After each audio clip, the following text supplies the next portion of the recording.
Let's hear now from another expert on thriving business models. Howard Yu is the Lego Professor of Management and Innovation, and he's the director of the Advanced Management Program at the International Institute for Management Development, otherwise known as IMD.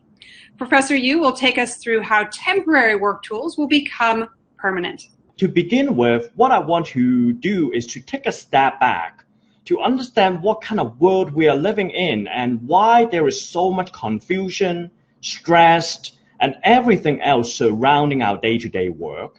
And then we're going to look at some of the tangible solutions that you all have in terms of the Zoom meeting, different type of webinar, different kind of work remote toolkits that you have right now. And what does it mean towards the future organizational design?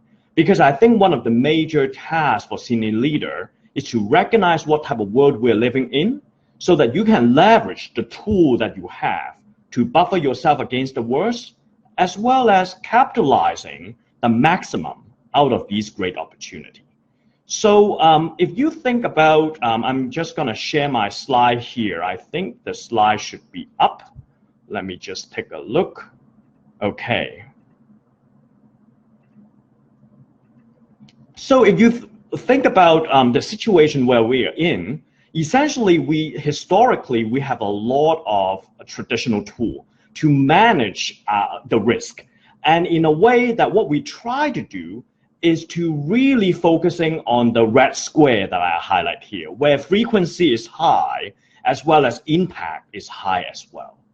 Now, what throws COVID-19 right now into really unpredictable environment is the fact that what we are facing currently is very much outside this traditional risk domain, that we are really into the unknown world. And this is why we find ourselves struggling a lot in terms of reacting to the situation. Whether you are thinking about innovation or managing your existing business, essentially, we are really in an area where a lot of the existing knowledge you may not have, and a lot of the assumption that you build in may not be valid. And worse is, we don't even know what we don't know, is the classic saying that we are in the unknown. Now, it calls for a different type of leadership in a way that every day of firm activities, we sort of need to manage it almost under the extreme radical innovation, that you sort of need to have the C-suite to form a SWAT team to really arbitrage a lot of the key decisions day in, day out. In the past, the sort of work around exploration, tapping into the unknown is sort of the growth of the next growth engine. But today, because of the COVID crisis, what you see right now is essentially, even for your core business, the disruption in your supply chain, the disruption to your end customer, the disruption to your distributor are so enormous that we essentially need to solve problems from ground up. And it's under this situation that a lot of the executives find themselves being stretched, and a lot of us are under enormous stress to trying to stabilize our current environment. But here are the good news. As much as we need to work from home, using a lot of digital tool and practicing social distancing, we are really opening up a new arena to manage knowledge differently. So if you think for a moment, there are two types of fundamental knowledge that any organization needs to embrace. There is the one that I show here. These are essentially, oh, I can see now the slide finally come out. My apology for earlier, maybe some of the slide you didn't see. Now, there are two types of knowledge that any organization are facing. One are highly explicit knowledge. Those are the things that you can write down in a playbook. Think about things such as a mathematical formula, or inside Google, there's the Google search engine. These are highly explicit knowledge. You simply can write it out, and everyone can learn. There is a second type of knowledge that are very, very hard to articulate. And this is what we call highly tacit knowledge. So think about, write down a formula how to close a tough sales negotiation. It's almost impossible. At maximum, you can give people some kind of hint to stay assertive, but it's so hard to write down the complete procedure to close a tough sales deal. This is what we call tacit knowledge. Now, traditionally, inside company, the way we handle tacit knowledge or transfer tacit knowledge is really through apprenticeship, that you have a master who learn this particular form of skill and technique and art at a master level and transfer that knowledge through job shadowing and through a long course of training. It's very hard to do, and it never scales. But what we are seeing today, because of all the digital tool that you have, whether it's Zoom or Slack or even any online collaboration tool, for the first time, if you think for a moment, we in fact have digitized our face-to-face meeting online. So I have a conversation with a top-level executive from a multinational, and he described in the past how they do product launch. Every time they do a product launch, of course, he as a country manager, he would dial up to the corporate headquarters. The corporate headquarters would tell them the schedule, the timeline. In turn, the country would pass out activity to advertisement agency, to distributor, to end customer, and so on. Every time they do a product launch, everyone needs to have a face-to-face discussion, and nothing gets captured online. Today is very different. Essentially, all the conversation go online immediately on Zoom, can be recorded, can be stay as a depository. People would talk and collaborate through IM messages like Slack or any other kind of messaging app. And those can be stay online. As a result, we have already seen company would put a search engine to go back to some of the previous conversation to categorize these conversations as almost like a knowledge depository, so that when a newcomer joined the team, they would no longer need to know who's knowing what and trying to figure out the informal network, but instead go online, search for the right information, find out who's knowing what, and find out who are the opinion leader. In a way, for the first time, we're solving the problem of searching. We're overcoming the barrier of informal network and make it very transparent for even the newly joined members can really stay on top in finding out the critical information. Now, there are companies who are able to leverage these digital tools and build up fundamentally a very different type of organization. And I'll just give you a couple of examples of these highly aspirational organizations, how they work, and what are the fundamental design underneath. So this is a new article that published on MIT Sloan Management Review, and there I kind of argue how autonomy, because of the COVID-19 crisis, forces company to really delegate the responsibility to much more of the rank and file employee. As a result, it creates a high level of resilience in return. And one company that we explore specifically is a traditional manufacturer from China, and it's the company called Haier. Now, Haier is one of the largest home appliance maker in the world.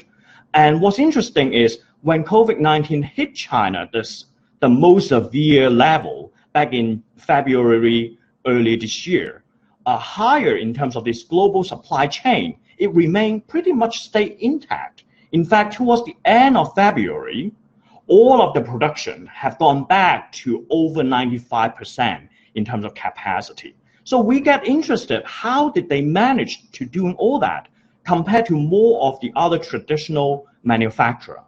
Turns out inside Haier, they essentially have gone through a wave of transformation for over the last 15 years or so to break up the company into different little, they call the micro enterprise. Each of these micro enterprise essentially are led by leaders, about 15 to 20 people. They're responsible for offering to different market. Now, Haier being such a big behemoth, inside there are about 2,000 micro enterprise. Unlike traditional company, who are usually would organize themselves by division or by department, Haier basically have managed themselves by hundreds and thousands of these micro enterprise. Now, of course, for a home appliance maker, you still need to have a supply chain. You still need to have legal department to give advice to this business leader. There are still human resources support and administration of payroll, etc. The way Hyatt did that is essentially make all these supporting function as node. It's almost like you think about on an app store, that on the app store you can subscribe all of these internal services. And the best part is, if you couldn't find the internal services fit your need as a business leader, you can go outside to find an additional partner without any question asked. And this is what we call the single-threaded leadership. And so this is one element of how Hyatt really built up fundamentally a new organization design by using all this digital tool so that they can accelerate the business performance. So all in all, I think under COVID crisis, we need to think about 4 elements. We need to democratize decision-making. We need to embrace single-thread leadership. We need to communicate with transparency using all this digital tool and prioritize a small set of these tools and use it to its full function. With that, I'm going to pass back to our moderator. Thanks, Howard. So stay there, and we'll just get a few questions coming through from the audience. There's a comment actually about the type of search that you were talking about. Steve Jones from Explicit says that this type of search was happening 20 years ago when he was at GSK. It was called People Connect, and it learned who had what knowledge within the company. So it's interesting that does have a bit of history there. That's right. And the funny thing is, in the past, it's only leading company could do that. And today, is any traditional company can do so. And the service is cheap, so there is no excuse not to do so. So we're going to take a quick poll, actually, of the audience. So we're going to bring the question up on screen. There's 3 potential answers. The question is, my company's organizational structure was well set up to deal with the working challenges of COVID-19. You've got 3 choices there. A, yes. B, no. Or C, somewhere in the middle. So if you'd like to click on that now, and we'll give you the answers in a little bit. One of the challenges, of course, for us in doing these kind of conferences is that we have to try to bring that element of people to people that we all used to know and understand in an element that's now 100% online. So we hope you will stay with us as we encounter some of these technical hitches like slides, and do participate in the poll as well. Howard, have there been any companies that have surprised you by their resilience in this time? Oh, absolutely. So Alex earlier mentioned Ping An, and in my conversation with the same company, I discovered that COVID, although it has created some kind of dampened momentum on part of their businesses, such as the life insurance, because the agent can no longer visit customer. There are other businesses inside Ping An basically took off. So they had all this digital toolkit for third party to adopt. They essentially helped the regional bank to embrace digitization. And because of COVID-19, regional bank have no choice but to embrace that agenda much more with a forceful way. So they see that part of the B2B services, think about it's almost Amazon Web Services, essentially took off. So what we're seeing is companies that can think about their business in form of an arena rather than an industry, find their businesses having much stronger resilience as a result. So the answers from that poll are yes, 46%, no, 22%, and in the middle, 30%. Does that surprise you at all? That sounds pretty much a global survey that we did as well at IMD. And so when we talk about, whether you find your organization is prepared for the new normal, this is roughly the mix. And what's interesting is by the sector, there are some salient features that there are sectors who are much more, advanced than others. But I think right now, as we described, there's so much solution available. Catching up. So don't worry if you're a latecomer, catching up is not as hard as it used to be. And now you also have the impetus to get that approval as well. So a question here from Stephen Grossman, Halo Global Response. Do you think the gig economy, the solopreneur movement, will integrate into traditional verticalized businesses or will challenge them? So I think it comes down to the following. Now, there are the kind of gig economy still require very much like face-to-face transaction. That would take a longer time to recover.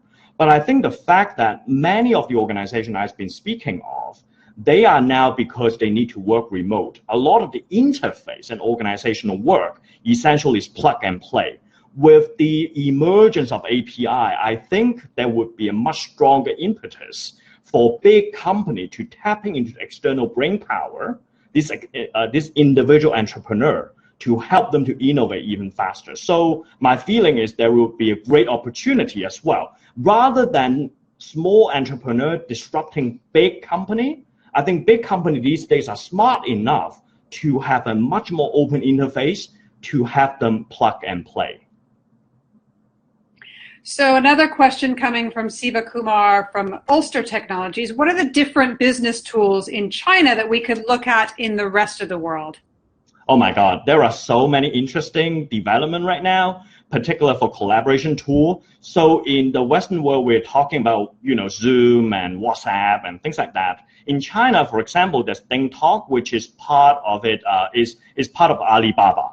What's interesting is sort of like WhatsApp on steroid, but for enterprise. So you think about, you have Salesforce.com, WhatsApp, Facebook, Zoom, all roll into one. For enterprise, that's DingTalk.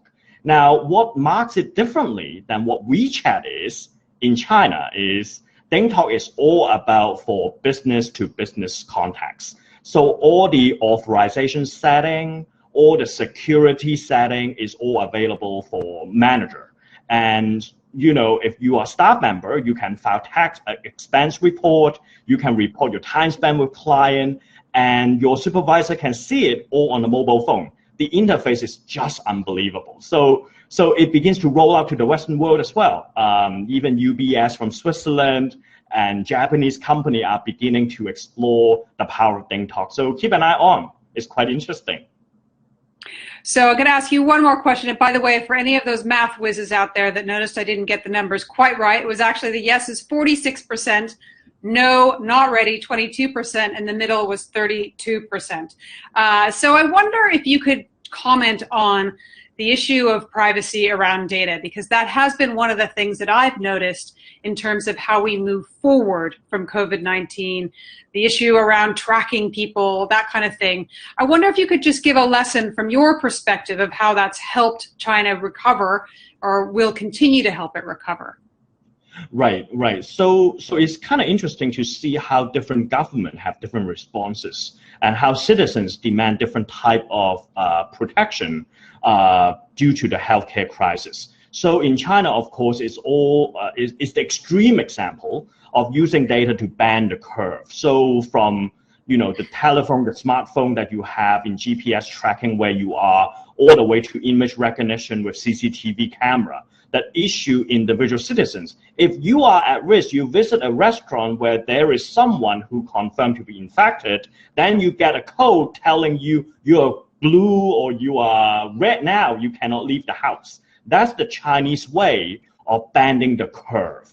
South Korea not using so much about image recognition, but primarily using the smartphone technologies through GPS. Same can be said in Hong Kong as well as Taiwan as well. Versus in the Western world, because of the historic value that we have, we felt such activities may feel uncomfortable. But then virus knows border. Virus doesn't care. So it would be really interesting to see going forward, how do countries such as US and even Western Europe would begin to try using technologies to overcome, to achieve the outcome from a healthcare perspective. But I think for business executive, we need to rethink about leadership as well, because there are bad company who basically use all this work remote tool to surveillance, to be big brother, to monitor employees' productivity. There are enlightened company who give employees the freedom only telling them what you want to achieve, but less so much about micromanaging how people get around with their work. So I think it's a leadership choice even in the space of business executive. And it will be very interesting going forward to see how different organizations react to these type of opportunities. Thank you, Howard. Now I want the audience to keep in mind that idea and the thoughts around the remote work possibilities and technologies while we hear our next speaker.